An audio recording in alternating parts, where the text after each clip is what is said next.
ao suicídio. Mas te matar não. Por quê? Ele se manda. Ele se manda. Ele quer que você faça isso. Porque se ele te matar, você é uma vítima, tá livre. Ele quer que você se mate. Tá? Então o obsessor não mata. Ele faz com que você deseje se matar. Então se outra pessoa te assassinar, você também é vítima. Então o obsessor assassina? Não. O obsessor mata? Não. Então a única coisa que eles não vão fazer. Por quê? Se você morrer nessas circunstâncias, você é uma vítima. E vítima tem proteção. Então tem leis. Tá? Então você tem que captar essas nuances para você poder entender como são essas relações. Tá? Então entendeu o extensivo? Então o médium é aquele que sente. Então vamos juntar tudo. Médium é aquele que sente num grau qualquer a influência dos espíritos. Raros são aqueles que não possuem dela alguns rudimentos. Pode-se até dizer que todos são médios. Mas médios somente o são aqueles que possuem a faculdade ostensiva. Ou seja, médio é aquele que sente sempre, médio é aquele que percebe fisicamente sempre, num grau qualquer, a influência dos espíritos. E esse grau qualquer, como é que funciona? Até aqui, a gente só estava lendo o livro dos médiuns, né? Uma frase só, a gente levou esse tempão. Agora eu vou dar uma informação mais moderna, tá? Nível de consciência. Mas olha só, quando a gente fala de consciente ou inconsciente, tem várias definições possíveis. Tem a definição da psicologia. Então, quando em psicologia você fala consciente ou inconsciente, você está falando se você sabe o que está acontecendo e se você não sabe o que está acontecendo. Você tem noção do que acontece, é consciente. Se você não tem noção do que acontece, você não sabe, isso é um processo inconsciente. Esse é um. Existe o inconsciente freudiano. Lembra? O inconsciente é aquela região onde você guarda processos traumáticos. Esse é outro inconsciente diferente da psicologia. Então já vimos. Tem o inconsciente da psicanálise, tem o inconsciente da psicologia e esse aqui é o inconsciente médico. Quando em termos médicos você fala de consciência e inconsciência, está falando aqui. Então, em medicina, consciente é acordado. Inconsciente é desacordado. Deu para entender? Então, se a pessoa está falando e está andando, você diz que ela está o quê? Acordada. Se ela está apagada, você diz que ela está inconsciente. Em medicina é isso. Então, do que eu estou falando? Desse, o inconsciente médico. Então, o inconsciente médico, abaixo do nível de inconsciência, a pessoa está desacordada. E acima ali, ela está outra coisa. Então, acima do nível de inconsciência, a pessoa está acordada, tá? Abaixo está desacordada. Porém, existem gradações. Por exemplo, então a consciência não é uma linha, é uma faixa, já notaram? Então, entre a inconsciência e a consciência existe o quê? Uma faixa, não é uma linha. Nessa faixa, você tem uma pessoa aparentemente acordada, mas não significa consciente. Deu para entender? Então a pessoa está ali, os olhos abertos, olhando você. Tudo bem? Ela diz, como é seu nome? Não sei. Onde você está? Não faço a menor ideia. Como é que você chegou aqui? Não sei. Ela está consciente? Mas está acordada, não está? Então ela não está inconsciente. Inconsciente é aquela com os olhos fechados, desmaiada. No inconsciente ela pode estar de várias situações, olha só. Então ela está acordada, ela pode estar desorientada. Lembra? Onde é que você está? Não sei. Como você chegou assim? Não faço a menor ideia. Ela está consciente? Não. Mas está desacordada? Não. Não está inconsciente, mas também não está consciente. Ela está na faixa. Então ela pode estar desorientada, embriagada. O embriagado está consciente? Não. Na fronteira do sono, sabe aquela parte? Você não está nem dormindo, nem acordado? Não tem aquela fronteirazinha? Então, essas são as faixas, tá, do nível de consciência. Abaixo disso, olha o que a gente tem. A pessoa desacordada pode estar desmaiada, pode estar dormindo. Você sacode, ela acorda. Então, não tá, estava dormindo. Mas ela está acordada? Não, dormindo. Narcose, narcotizada. Você sai, a pessoa não acorda. E coma. Tem vários níveis de coma. Como é que sabe que a pessoa está em coma? Porque se chama coma quando ela começa a perder os reflexos, né? A pupila dilata mais devagar. Quanto mais reflexos ela perde, mais profundo é o coma. Além disso, ela perde todos os reflexos, se chama de catalepsia. Até os batimentos cardíacos ela para de ter. Está morta? Não. Está em estado de catalepsia. Perdeu a maior parte dos seus reflexos, mas a atividade cerebral ainda existe. Tá bom? E depois disso é a morte. Morte cerebral. E acima?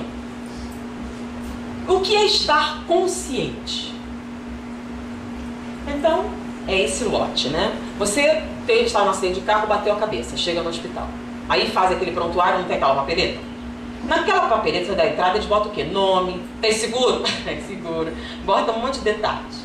E vai para a mão do médico. O médico, antes de pegar o paciente, ele pega o que primeiro? O prontuário e a papeleta, tá? Então na papeleta está escrito o quê? O nome da pessoa, como é que ela chega, tudo direitinho. A hora que ela entrou no hospital, tudo, se fez algum exame ou não. Aí o paciente chega e pergunta: muito bem, qual é o nome da senhora? Porque ele quer confirmar se o paciente é aquele do papel? Não. O que ele quer? Ele quer saber se você sabe o nome. Aí você responde o nome. Aí ele pergunta: a senhora sabe onde está? Porque ele não sabe onde ele está. O que ele quer saber? Ele quer saber se você sabe onde está. Aí você diz: eu estou no hospital. A senhora sabe como chegou aqui? Aí você escreve: não, eu estava isso e tal. Aí se você responder, aí ele faz várias perguntas. Se você responder tudo certinho, ele vai escrever: paciente lote. Lúcido, orientado no tempo e no espaço. Tá? Lúcido. O que é lúcido? Você sabe quem é você, tá? Tá lúcido. Orientado. O que é orientado? Você sabe onde está. No tempo. O que é no tempo? Onde você estou, quanto tempo você levou, e no espaço. O que é espaço? É onde você está aqui. Então, lúcido, sabe quem você é. Orientado no tempo, você sabe quanto tempo você chegou até aqui. E no espaço, você sabe onde está. Então, paciente, lote. Vocês são lote? Vocês sabem quem são vocês? Sabem onde estão? Vocês sabem como chegaram aqui? Então, todos aqui estão o quê? Lote. Se vocês tiverem dúvida, não tenho certeza, aí você não está lúcido. Você pode estar sonhando. Pode ser um sonho. Vocês não estão aqui realmente, é um sonho. Então, acima daquele nível, daquela linha, você está lote. Então, imagine então de novo aqui, nível de consciência. Essa barrinha aqui é um dos raros, raríssimos que não tem nenhuma mediunidade. Nada. Tá? Então, ele nunca vai sentir nada. E se ele ficar 30 anos na mesa mediúnica? Não sente nada. Esse aqui é o quê? Esse é um dos que possuem rudimentos de mediunidade, vestígios, fragmentos. Vocês estão notando que ele está abaixo do nível de consciência. Isso significa que ele lote, lúcido, orientado no tempo de espaço, sente alguma coisa? Arrepio. O espírito chega e sente algum arrepio? Sente mal-estar, alguma coisa? Não. Ele estando lote, lembra? Lúcido, orientado no tempo, não sente nada. E esse aqui? Sente alguma coisa? Também não. Olha só, ele estando lote, ele sente algo? Estar lote é o quê? Acima da linha, né? Então, acima da linha você está lote, lúcido, acordadão, sabe quem você é, está no tempo, orientado no tempo e no espaço, tá? Você tem perfeito domínio sobre você. Ele sente alguma coisa aí? E esse? Esse daí? Ele tem mediunidade, está onde? Acima do nível de consciência. Então ele lote. Sente alguma coisa? Toda vez que o espírito chegar perto, ele sente... Tem uma alma aqui. Você está vendo? Não. Está escutando alguma coisa? Não. Mas tenho certeza. E ele tem razão? Tem. Ele sente quando? Sempre. É um médium ostensivo. Ah, mas ele só sente arrepio, sim, mas toda vez que tem o espírito sente arrepio. Então você pode ter certeza. Ele é um detector de espírito. Tem espírito obsessor no ambiente, o cara sabe. Tem espírito? Tem. Estou sentindo, tá carregado aqui o troço. Mas ele escuta? Psicografa? Faz algum negócio? Não. Mas ele é médio ostensivo? É. Por quê? Porque ele sente sempre. Então, sempre que tiver um espírito, ele tem uma percepção física do cara. Ele pode ir a qualquer lugar? Não, vai sentir um leve mal-estar, né? Ele é médio. Entendeu? Médio é aquele que sente sempre, num grau qualquer. Então pode ser desde arrepio até o quê? E esse aqui? Quanto que ultrapassa o nível de consciência? Então ele sente mais? Ele é médio ostensivo? Por quê? Ele está Lote, né? Lúcido, orientado no tempo e no espaço. E sente coisas, escuta coisas, olha, vê coisas. E esse aqui? Esses normalmente vão para o hospício, né? Porque eles são de alucinações visuais, auditivas, táteis. Então é comum no hospício? É. Tem mais do que a gente imagina. Por quê? Mas lidar com isso é muito difícil. Quem assistiu o Sexto Sentido? Lembra do garotinho? Então o que aconteceu quando ele contou para ele que ele via gente morta? Alucinações, esquizofrenia. Então é um sofrimento. Então, para essas pessoas, as criaturas, é o quê? Ele não distingue, ele vê as alucinações o tempo todo. Então, todo mundo quer ser médium, né? O problema é o que vocês verão? Doutor Bezerra, Joana de Ângeles ou o resto da galera? O resto da galera são agradáveis de ver? Então aí está o problema. É o resto da galera. É o nosso nível de sintonia, nível vibratório. Então a maior parte do que a gente vê não é agradável. Imagine se chegar perto e ver os sentimentos exteriorizados pela pessoa. Sexo. Vamos lá, sexo é um problema na sociedade? Então quantos espíritos vampiros sexuais você vai enxergar? Quando entrar no cinema, por exemplo. E que tipo de visão você vai ter? Então como é que você vai lidar com isso? Você vai conseguir frequentar os lugares normalmente? Você vai ser uma pessoa normal? Ou você vai ser muito estranho, esquisito, exótico? Então normalmente os médiuns ostensivos de alto grau, eles são avessos ao convívio social. Tem dificuldade extrema de conviver com outras pessoas. Então normalmente eles são ermitões, eles se afastam. Odeiam o palco porque no que chamou a atenção junta a gente. Então eles são pessoas de difícil convivência, com estabilidade emocional muito alta, e quando o grau é muito alto, normalmente eles são internados, porque não distinguem o mundo espiritual do mundo físico. Tá? Divaldo conta, numa palestra, a gente pode contar a dificuldade que ele teve no primeiro emprego que ele teve em Salvador. Foi numa loja de tecidos. Então o primeiro emprego, ele saiu de Feira de Santana e foi para Salvador. Então ele arrumou o primeiro emprego que arrumaram para ele e estava lá. Então ele se esforçou. Entrava um cliente, ele pegava tecidos, fazia conversar e tudo mais. E ele fez isso o dia inteiro, achou que ele foi uma pessoa excelente. No final do dia, o chefe chegou assim: olha, não precisa voltar amanhã. Você está demitido. Eu disse: mas por quê? O que foi que eu fiz? Se você é maluco. Por quê? Você ficava conversando com gente que não existia.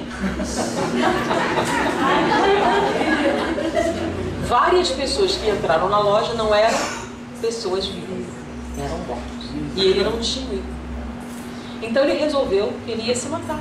Porque como é que ele ia se manter? Era uma família pobre, numerosa, como é que ele ia se manter? Então ele foi para o elevador Lacerda e ia se jogar. Mas ele tinha uma irmã que havia se suicidado antes. Então no momento que ele estava se preparando para se lançar, porque imagine, isso ia acontecer sempre. Então aparece a irmã: de não faça isso, olha o que me aconteceu.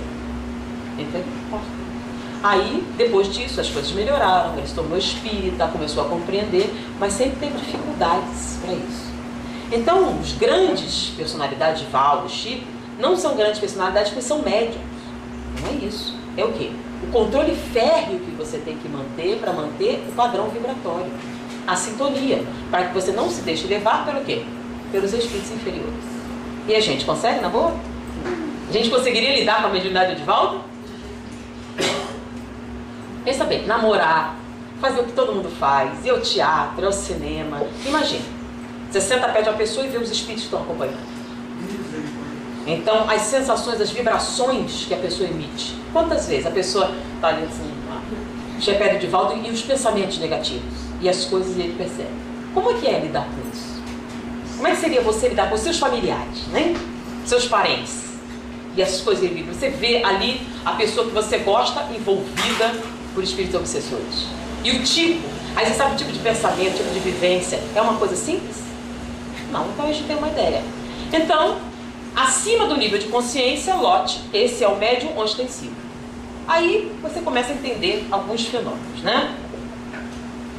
Esse nível de consciência, por exemplo, tem gente que lote não sente absolutamente nada. Lembra aquele primeiro ali?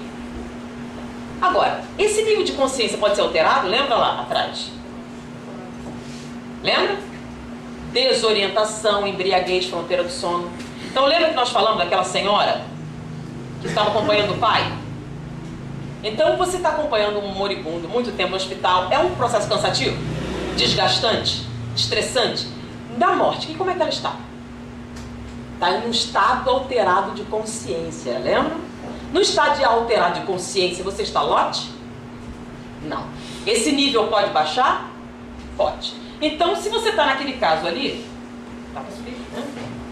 Nesse caso aqui, o estresse baixou o nível. O que que acontece? O que que acontece? A mediunidade fica o quê? Abaixei essa linha, o que que acontece? A linha está aqui. Aí, lembra, o pai aparece. Aí ela vê. Pode ver? Pode. Ela tem vestígio. No que você baixou o nível de consciência, estresse. Lembra a mulher no carro? Em chamas. Quando você está num carro em chamas, é normal? Como é o nome disso? Estado de choque. Então, num acidente automobilístico, a pessoa morreu, você teve um susto muito grande, isso altera o nível de consciência? Então, no que você baixou aqui, o que acontece com a mediunidade? A mediunidade que estava abaixo da linha fica o quê? Tem gente que só vê gente morta quando bebe. A embriagada vê um monte de coisa. Quando acorda no dia seguinte não vê mais nada. O que ele diz? Isso é alucinação induzida pela bebida. Por quê? Ele lúcido vê alguma coisa? Ele é médium? Não. Mas só sob a ação de drogas, ele experimenta fenômenos paranormais? Pode. Então você ouviu falar do Santo Daime? Santo Daime é uma religião que utiliza raízes alucinógenas, né? Você toma o chá e você entra em contato com os antepassados, com os guias, tem experiências paranormais. Todo mundo tem. Tem gente que toma o chá e não sente nada, só enjoo. Esse que não sente nada, só enjoo é o quê? Porque o chá não é um alucinógeno potente. Se você tiver, se for esse e esse, vai baixar até aqui, por exemplo. Esses dois vão sentir? Agora esse vai? Vai. Então esse aqui, acordado, não sente nada. Quando ele toma o chá, ele tem experiências paranormais? Tem, vê o antepassado. Aí o cara descreve e ele enxerga. Então ele tem um fenômeno. Mas é todo mundo? Não. Agora, tem alguns que não sentiram com o Santo Daime. Já ouviram falar da mescalina? No México, existem alguns xamãs, né, que dão ervas para você e você tem experiências paranormais muito intensas. A mescalina é um alucinógeno potente que baixa bastante esse nível de consciência, tá? Aí baixou aqui. Aí você pode ter uma experiência? Esse aqui pode fazer o que quiser. Tomar mescalina, Santo Daime, fazer experiência, entrar em transe sonambúlico profundo e ele vai ver alguma coisa? Não, não vai ver nada. Sobre ação de droga nenhuma. E esse aqui pode? Pode. No Santo Daime não, mas se tomar mescalina ele pode ter uma experiência paranormal? Pode. Ele é médium? Esse aqui é médium? Não. Então, sob ação de drogas, sob ação de substâncias alucinógenas, ele pode ter experiências paranormais? Só sobre drogas? Não. Estado de choque, cansaço extremo, qualquer situação que altere o nível de consciência. Então, estados alterados de consciência. Mas são processos naturais? Não. Eles são médiums? Não. Não são médiums porque a experiência dele vai acontecer em ocasiões o quê? Excepcionais. E o médium só é chamado aquele... Lembra? Que possui a faculdade ostensiva. Esse aqui é ostensivo? Mas é só um pequeno grau? Sim, mas é sempre. Então ele é médium sempre. Estando o quê? Acordado. Então ele lote, luz orientado pelo espaço, sente a presença dos espíritos. Porque a gente pensa assim, só psicografia, só psicofonia. Não. Estou sentindo a presença do Dr. Bezerra. Como é que você sabe? Bom, porque toda vez que o Dr. Bezerra vem, eu sinto essa sensação. Dá para reconhecer? Dá. Você está ouvindo a voz dele? Não. Está te dizendo alguma coisa? Não, mas eu sinto a presença dele. Como? É uma sensação agradável toda vez que ele vem. E o obsessor é uma sensação muito ruim. Então ele sabe se é mentor ou obsessor? Sabe. E os diferentes mentores podem sentir também? É uma presença suave. É um determinado mentor. É uma presença mais forte. É outro mentor. A Emmanuel tem uma presença. O Dr. Bezerra tem outra. Então você pode distinguir pela presença dele? Pode ser médium? É médium ostensivo? É. Tá? Porque sempre que o espírito se manifestar, você vai perceber. Então você pode ter pequenas percepções ou grandes percepções. Até aí tudo bem? Mas você pode virar médium? Não. Olha só. Você nasceu com isso. É um fator genético orgânico. Então você tem ou não tem. Esse aqui nunca vai ter. Agora, o que é então o desenvolvimento?